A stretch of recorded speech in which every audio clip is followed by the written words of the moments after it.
श्री स्वामी समर्थ. आज खूप दिवसांनी मिनी ब्लॉग बनवते आहे. तर कारणही तसंच होतं. आम्ही गावाकडे मडीच्या यात्रेसाठी, कानिफनाथ महाराजांच्या यात्रेसाठी गावाला निघालो होतो आणि रस्त्याने वाटेतच जाताना सुप्यामधून छान असे हार घेतले, कारण तिथे हार स्वस्तामध्ये आणि खूप सुंदर भेटतात. जेव्हा कधी तुम्हाला कुठं जायचं असेल आणि हार घ्यायचे असेल तर सुप्यामधून तुम्ही नक्कीच घेऊ शकता. त्यानंतर आम्ही इथं शनी शिंगणापूरला शनी महाराजांच्या दर्शनासाठी आलो होतो, कारण इथून जवळच आमचं गाव आहे आणि आम्ही जाताना दरवेळेसच शनी महाराजांच्या दर्शनासाठी जात होतो.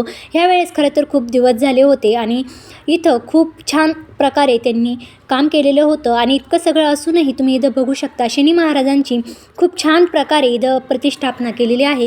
आणि इथं जी शनी महाराजांची मूर्ती किंवा प्रतिमा आहे ती अशा प्रकारे आहे की त्याच्यावरती कुठलंही छत्र नाही. असं म्हणतात की तिथे एका झाडाची सावली तिथं पडत होती त्यांच्या डोक्यावरती, तर ते झाडसुद्धा वाळून गेलं. त्यांना अजिबात छत्र चालत नाही आणि खूप भव्य दिव्य आणि जागृत असं शनी महाराजांचं हे देवस्थान आहे.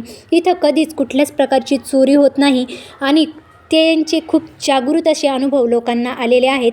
आणि इथं इशूला असं वाटलं की मी तिचा फोटोच काढत आहे, पण मी व्हिडिओ काढत होते.